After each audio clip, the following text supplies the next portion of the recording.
Hey everyone, happy Wednesday. Today is a really special day because it is World Art Day. And I was pretty intimidated to do a video because it's hard to wrap up what I love about art in a short video. So, disclaimer, this video probably won't be that short. But I thought I would talk to you a little bit about art, a little bit about why I love art, and think of it sort of like as a conversation. And then show you some of the things I have in my house that I consider art that I love, and I'm wearing my museum nerd shirt, or button. And then show you some of the resources that I think are a great place to start if you don't know where to start with learning about art, and give you an art challenge. And I'm sorry that this is the vertical way. It just seems like the best way I can figure out to video. So excuse my non-landscape mode.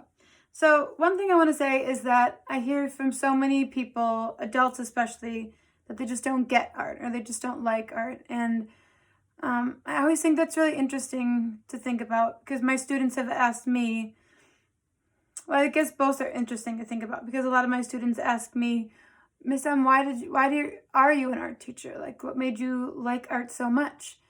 And I'd never really thought about it because it's always been a big part of my life. It's pretty much always been the thing I do, the thing I study. So it's really interesting to think about why do we like something that seems so natural to us, or why do we not like something? There's things that I don't, like, and I guess it probably seems like that for other kids. So I think for me, I've just always been around art and always loved art. My parents are really supportive. They're not artists, they're lawyers. My mom has always worked really hard in offices and ran offices, and my dad's a lawyer. So it's not that they were artists, but they were artists in their own ways, I think. But I think for adults that aren't artists or don't like art, my challenge to you today would be to think about, have you just not maybe, or kids too, a lot of my kids say they don't like art. And I tell them, maybe you just haven't found a piece of art that you see yourself in yet, or your type of art. I don't think you have to just be good at drawing or painting to be an artist at all. And I think that there's lots of types of art that you can be moved by that have nothing to do with the normal things you think about, especially like in elementary school where I teach. Like, you don't have to be good at drawing to be a great artist. There's lots of artists that are not good at drawing. And you also don't have to be good at art for it to benefit you and for it to add things to your life. And I know that can seem kind of weird because it's frustrating especially when we're getting to like middle school and older, we really want things to turn out the way they are in our head and we want to be able to express them. So that's why we want to sort of build our skills. But there's a lot of research that says even if you just spend time sketching or playing with clay or playing with yarn, it can still really help you and be beneficial to you, even if nothing comes out of it. And that's sort of like process art. Sometimes the art I make doesn't look like anything necessarily. It's just to make it. So I'm going to try really hard not to ramble too much, even though this is my favorite subject. So first, let's let that be a challenge today. If you think you don't like art, I'm going to challenge you to watch the whole video. And the challenge art assignment that we'll have at the end will sort of have you looking at finding a piece of art that you really like and then a piece of art that you don't like and kind of working with them both. So I want to show you some of the things in my house that I have collected that might not be traditional art necessarily, but that I think of as art pieces. So I'm just going to kind of do a show and tell. So this is a wooden carved block. It's from India, and it's used to make stamps and block prints. And I've seen the people do this in person. It's really amazing. You can see up close, and then you can even see some of the paint left over. So these are just kind of things that I consider to be art pieces, even though they might not be like a painting or a drawing or something specific. This is a piece of textile that I got in Guatemala. It's called a tocoyal. I hope I'm pronouncing that correctly. And they actually will wrap it around their head. So the women will traditionally, like your head would be in the middle, and it's worn like a big crown, which is pretty amazing. Ceramics, if you think about something I really like to do is just when I'm drinking my coffee in the morning, I like pick my favorite cup, and all the cups I drink out of, I try to have them be special to me or made in a beautiful way. So here's, and it looks like, some people might look at it and say it's just a lumpy old clay cup, but I think all the color variations and the shapes are really beautiful. I have a couple more pieces of ceramic, and these are all from different people. I have the hiccups, so excuse me. Put that in there. Here's one from Guatemala. And different places have their own traditional types of ceramics as well. I'll just set those aside. Another thing that you might not think of, and I will not tell you how much I spent on this in Sweden, but this is a little tiny spoon, but if you look really close, you can see all those marks. Those are handmade without sandpaper with a teeny tiny special carving knife. And I've taken a carving class, so this is a beautiful little scoop. I bought 3 of them when I was in Sweden, and every day I use it. It sits in my sugar, it sits in my coffee, and I think about the artist, even the way your finger kind of sits in that groove. So I like to think about how can we have art in our everyday, and there's great theoretical essays about this, but the materials you use every day can be part of your art process. Baskets, if you're one of my students, you know that I love to collect baskets, so that's another way to maybe instead of having a plastic bin, think about this took someone, probably a whole day to weave. So if you can just slowly add artistic things to your life, I think I'm going to show you a few more pieces, and then I'm going to talk a little bit about art materials. Another thing, if you're one of my students, you probably heard me talk about weaving because I love textiles. And this came up. So this is a loom. So most of the clothes that we are making, and I lost a little baton to it. Most of the clothes that we wear today were woven in some way. And they probably weren't all backstrap woven because this is an old-fashioned way of weaving, but this is like a sample loom. And now we have things made in factories, but this was dyed and someone sits and has it tied around their waist and weaves. So that's the type of art form. I'm going to show you one more really special piece while we're on the subject of clothes. And I know a lot of us think about the idea of clothing as, your clothes, even if you're just wearing my school's Carver. So even if I'm just wearing my Carver uniform, that identifies me as part of a group, right? It has my little Carver logo. And so our clothes are an art form. The way we dress, the way we adorn ourselves, like the type of jewelry we wear, it tells people about us. So this is a really special piece. This is called a huipil. So these are worn by people in Guatemala, and they're different depending on the village or the city they live in.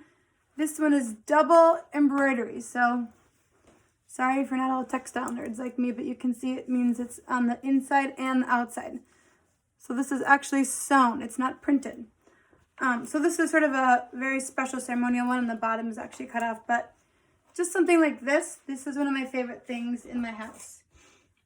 So I think it's really interesting to think about all the different ways that art can show up in our life. Especially right now during this global pandemic we're in, and hopefully these videos will be up for a lot longer and we'll still be watching them when the pandemic is over, but especially when there's something happening like this, art is really helpful to have in our life. And even though we can't go to museums, there's a lot of cool things that museums are offering right now, but it's also important to remember that museums are not the only place that art lives. Art lives everywhere. It lives in little villages, it lives in storytelling, and museums are sort of I love museums, but not every culture has a habit or a practice of going to museums. So when we think about art, it's also important that we think about where art lives in communities, and it might not always be in a museum. So another thing I want to talk about sort of in the development of art, since this is turning into a history lesson, is something that influence art is the materials that we use. So for example, these are oil pastels. I don't know if you can see those. And oil pastels are really fun. The kids love to use them when you rub your fingers. Let's see, can you see that? They're fun to use, but they are very messy. And I've made, there you can see that. So, but there are also these beautiful colors that you can bring into the field while you're working. So a lot of artists who used to travel and paint and go outside, dyes and paints weren't always in tubes. They used to be natural, kind of like inks or in weird bowls or something. And so if you wanted to make art somewhere else other than your studio, you were kind of stuck. And so even the creation of oil pastels, which is in my book, which I'll show you, and something like dried paint cakes. I think if you've seen my first video, you've seen my paint palette, but here's another. This is one of my this is my oldest paint palette from my aunt. So something like that let you close up your materials and take them with you in your backpack. And before that, people really had to stay in their houses. So even the materials we use have a big influence on the type of art we make. So once oil pastels were created, people made different types of art because they could go outside and look at things. They could make different subjects.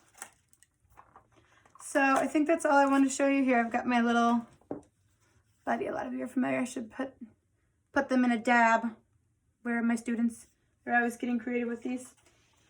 So those are some of the art materials I have in my house and some of the materials I use. I wanted to show you a couple of the books I really like if you're interested in starting with art, or if you don't know where to go, where to start with art history.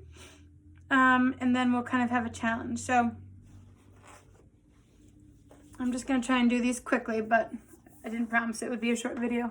So I really, really love this one. Rachel Ignovsky. I hope I'm saying her name right. It's a really beautiful book. It's 50 women artists. You can see that.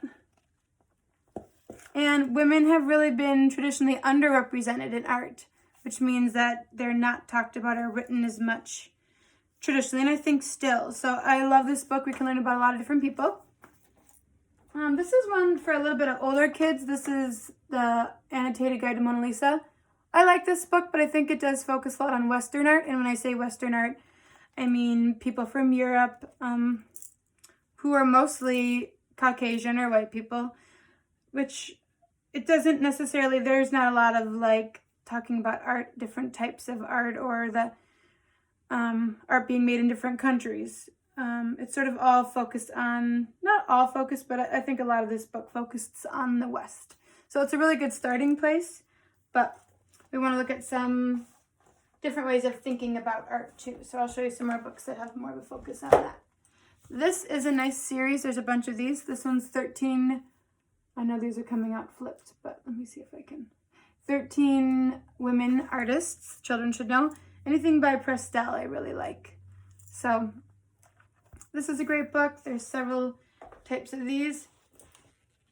Okay. This is a pretty big book.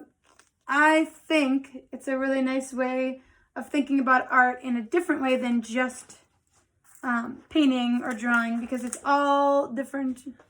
I know I didn't pick the best way to show you this. This book is basically objects all throughout history, because art is also about how we make things and what things are made for and the stories they tell. So this is the history of the world in 1,000 objects. So I think this is a really neat book when we're talking about art and looking at art in a different way. Let me put a couple of these down. The Metropolitan Museum of Art, and we will do a museum. We're going to work with museums in a minute, but they make a great calendar. So they come, and I get one of these every year, and then every day you get a different art piece. So this is a really great way to have little pieces of art and learn about a lot of different types. You can see kind of an example on the back that they'll have sculptures from a long time ago, non-Western art, so I like that. I think I've shown you this book before. Anything by the D.W. Eyewitness books I really like. This is the Children's History of Art, and this is a fun book to look through. I think if you've seen my Starry Night videos, this is talking about oil pastels that we just did. So they have types of art in here. They have all sorts of things. So I think this is a great one. And I found this one used, I think, for just a couple dollars. So another great one for thinking about like we talked about, non-Western traditions of art is craft traditions of the world. So this is sculpture, this is weaving, this is carving and spoon, why people use art in their life. I really like that one. Okay, we're coming up to the end. This is kind of a giant one. There are lots of editions. Marilyn Stockstead's Art History. I do not sit and read this every day, but I do like to have it as a reference. So this is an awesome book to have. I actually found this one for, I think, like $10. But this is a pretty old edition. A lot of people, you see our kente cloth in the back. If you're one of my students who probably studied kente cloth with me. And this is a Van Gogh Sunflowers. I think this is a really nice compilation of art around the world. So now for three that I think are, I'm going to show you 2 or 3 absolute books I think are essential places to start. All the Usborne, when you see here the Usborne, they're kind of an educational channel, but all the Usborne books are really good. This one talks about modern art, and modern art can be kind of, you know, hard to understand. I think when you start to get to modern art, it's the art that a lot of times people are like, what is the point of that? Or I don't know why they're doing that.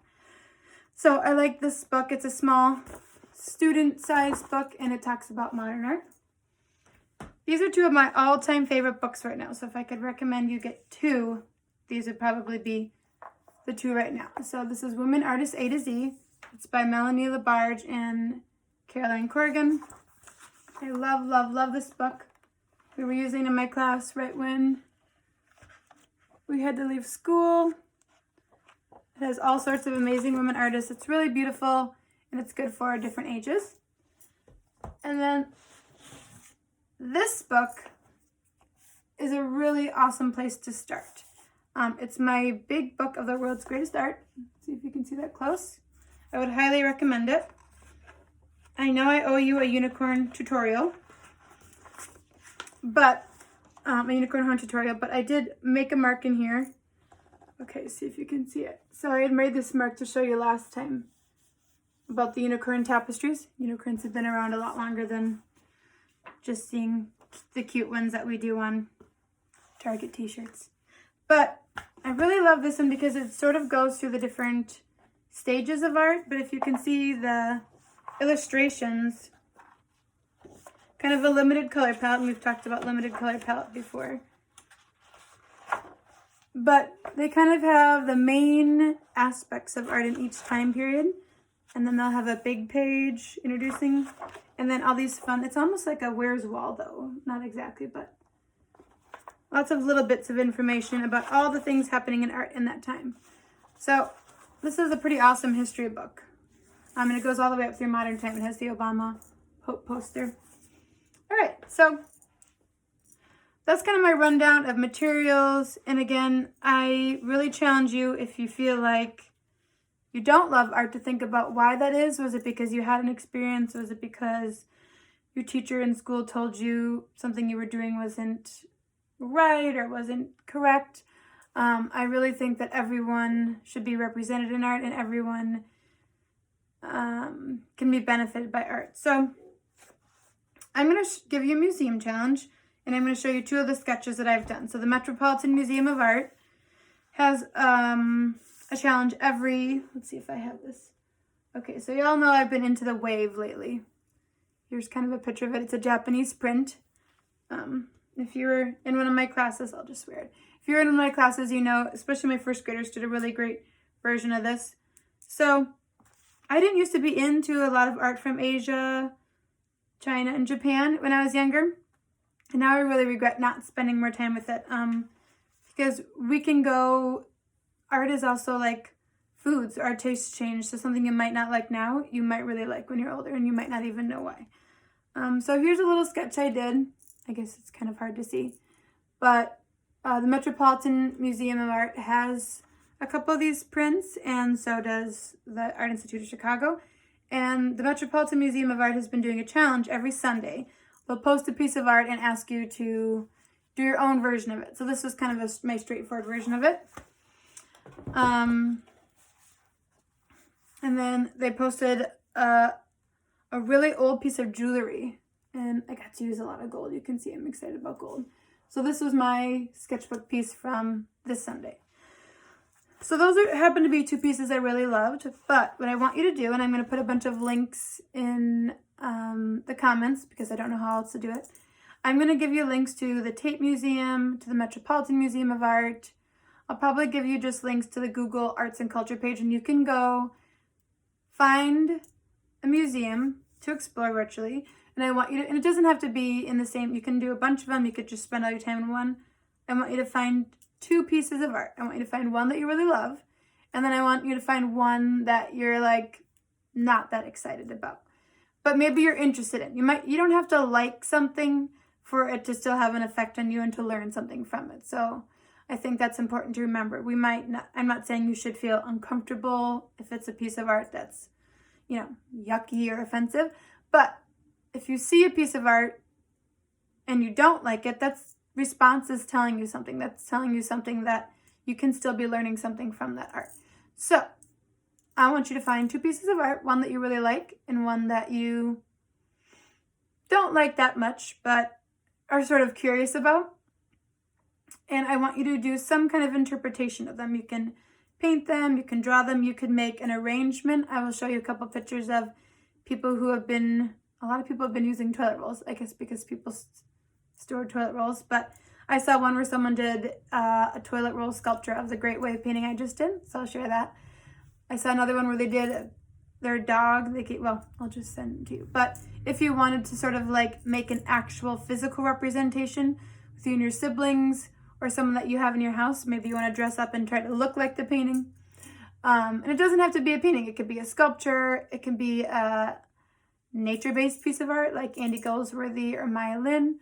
So I know this video has gotten really long. I'm going to hold these up again to show you. This is really one of my favorite ones. If I could tell you to get one book today, or two books probably, it would really be these two. So these are a great place to start for art history. I'm sure I forgot something, but I've talked for long enough. So I'll put the assignment in the comments. One piece of art you love, one piece of art you don't love, and make some kind of art in response to it. And I can't wait to see what you do. Have a great Real Art Day.